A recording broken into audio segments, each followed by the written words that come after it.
Meus caros, sejam muito bem-vindos aqui ao canal. Exatamente como viram no título e na thumbnail, o Presidente da Câmara do Porto diz que a AIMA deve ser extinta porque não está a produzir coisíssima nenhuma e está apenas a sugar recursos públicos. Peço-vos que deixem o like neste vídeo, que subscrevam o canal e que, se acharem adequado, adiram ao plano de apoio ao canal. Tem também na descrição o MBWay para o caso de quererem contribuir para o projeto financeiramente. Mas bom, eu venho-vos então mostrar aqui as declarações do Presidente da Câmara do Porto, em que ele sugere que a AIMA deve ser extinta porque não está a produzir resultados. Assim sendo, se está apenas a sugar recursos públicos, muito provavelmente não é a organização mais interessante para se ter em funcionamento, como qualquer pessoa concordaria. Portanto, vamos então ouvir aqui as declarações do Presidente da Câmara do Porto e vamos comentar o que o próprio disse. Vamos ouvir.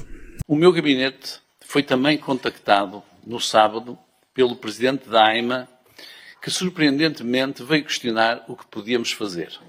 Ora, essa agência nacional, com mais de 80 milhões de euros de orçamento, com 34 balcões e 740 funcionários, e prevê-se que irá ter mais 10 balcões e 190 funcionários, afinal, o que fez? Este episódio exige de nós ações concretas, muita responsabilidade e racionalidade na gestão dos escassos recursos públicos. Por isso, começaria por extinguir a AIMA, a Agência para a Integração de Migrantes e Asilo, e utilizar os recursos de que dispõe para habilitar os municípios a darem uma resposta, mas também a reforçar as forças policiais dos recursos que hoje não têm para combater a criminalidade. Repito, a AIMA é uma agência inoperante que desperdiça dinheiros públicos sem o cumprimento da missão a que se propôs e, por isso, deve ser extinta. Meus caros, o Presidente da Câmara do Porto foi claro. Não acho que haja dúvidas sobre o que ele disse.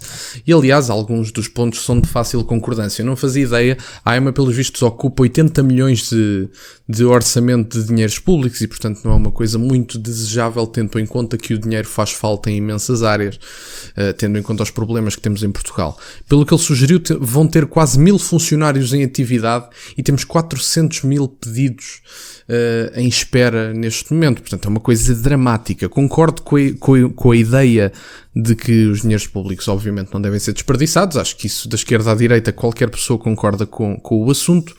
Parece-me bem o aumento do investimento nas forças de segurança. Aliás, segundo se pedia na União Europeia, acho que o investimento mínimo era à volta de 2% do PIB, se não me falham os números.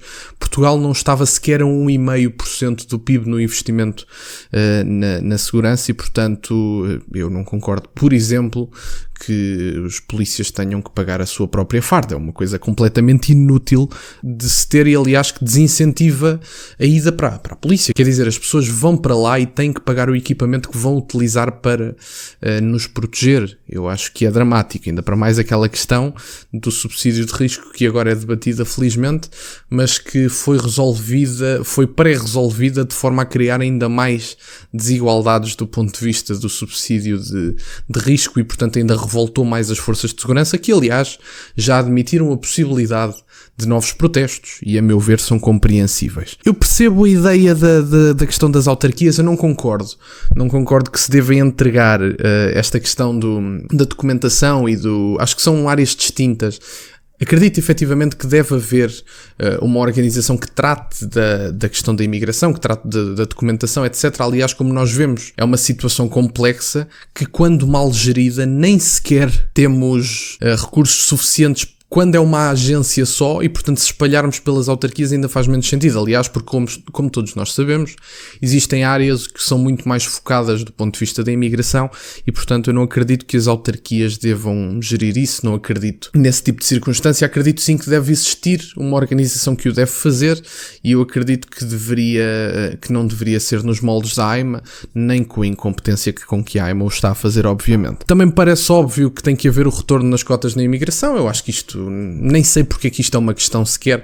As cotas na imigração eram um consenso em Portugal, eram unânimes, não se via o Bloco de Esquerda o PS ou o Partido Comunista a dizer que as cotas na imigração eram racistas até há bem pouco tempo. Nós vemos que isto é uma agenda que é comum a todos neste momento e que, aliás, nada tem a ver com o que eles defendem verdadeiramente. Eu acho que tem única e exclusivamente a ver com uma agenda que está a ser defendida a nível europeu e até a nível mundial. Aliás, o Donald Trump, por exemplo, já avançou com números. Diz que mais de 12 ou 13 milhões de pessoas vão ser deportadas quando Donald Trump subir ao poder.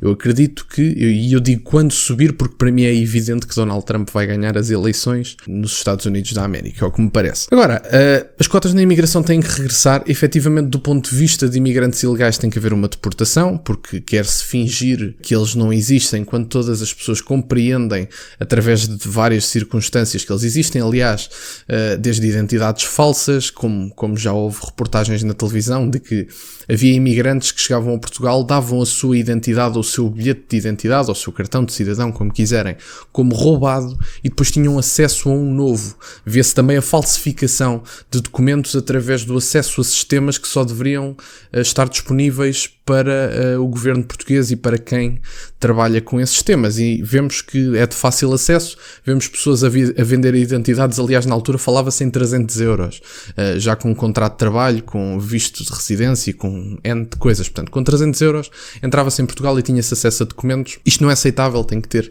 intervenção do governo, das forças de segurança, etc. E, portanto, mas as forças de segurança, para atuarem, precisam de diretrizes adequadas e precisam de recursos suficientes. Portanto, tem sim que haver um investimento, obviamente, nas forças de segurança. E, portanto, a questão da integração também passa muito por terminar a guetização em Portugal. Nós vemos que existem sítios, e coisa que para mim não deveria acontecer, existem sítios públicos nos quais as forças de segurança não podem entrar. Uma coisa é vocês terem uma casa e as forças de segurança só poderem entrar com um mandato, porque afinal isso violaria o princípio da propriedade privada. As forças de segurança não devem poder entrar pela vossa casa adentro se bem lhes apetecerem e entenderem. Não é assim que funciona.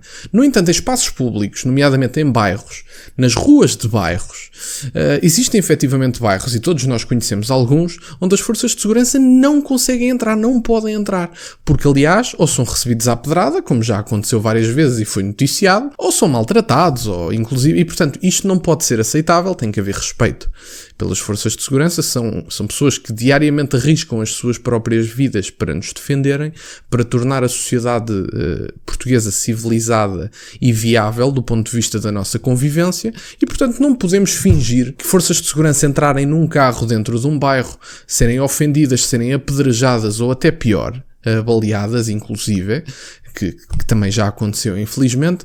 Não podemos aceitar isso como normal. E, portanto, se as forças de segurança têm bairros onde não podem entrar, temos que terminar com a guetização, nomeadamente de imigrantes, mas se portugueses estiverem envolvidos nessa guetização, por alguma razão, são tão culpados como os imigrantes. Não é isso que está em causa. Aqui eu não estou a fazer distinções raciais ou étnicas. A guetização é que é uma coisa que nada tem a ver com a integração de imigrantes e com a integração de pessoas que nada tenham a ver, por exemplo, com a nossa cultura, que aliás precisam de ser seguidas de forma mais particular. As pessoas têm que se adaptar ao sítio para onde vêm. É tão simples como isso. Têm que aprender a língua, têm que saber um mínimo de história portuguesa. Eu, no meu caso, faria exatamente como já vi fazer no Reino Unido, com testes de cultura em que vocês têm que responder a perguntas e que a vossa nacionalidade ou o vosso visto de residência, já não estou certo sobre o assunto, dependem da vossa nota, da vossa performance nesse mesmo teste. Se vocês querem estar num país e estabelecer-se, têm que saber a língua, saber um bocadinho das coisas culturalmente. Acho que não há problema nenhum, acho que é até bastante aceitável e saudável, se me perguntarem a mim. Mas bom, da minha parte é isto. Concordo efetivamente com a extinção da AIMA, ou pelo menos com uma reformulação tal que faça com que a Agência das Imigrações de Integração e Asilo, ou a Agência de Integração, Migrações e Asilo, uma coisa assim, comece a funcionar e não seja um sugador de serviços públicos, porque aparentemente Com isto, vemos a integração ou o incutir de mais 1000 funcionários públicos num país que, a meu ver, já tem demasiados funcionários públicos. Mas bom, meus caros, quero-vos agradecer imenso por estarem desse lado. O Presidente da Câmara do Porto tem razão, concordo com ele em alguns pontos, discordo noutros, faz parte, mas acredito que tem uma posição legítima. Da minha parte é isso. Quero-vos só pedir que deixem o like neste vídeo se ainda não deixaram, têm as minhas redes sociais todas na descrição. E nunca se esqueçam, meus caros, questionem tudo. Até à próxima.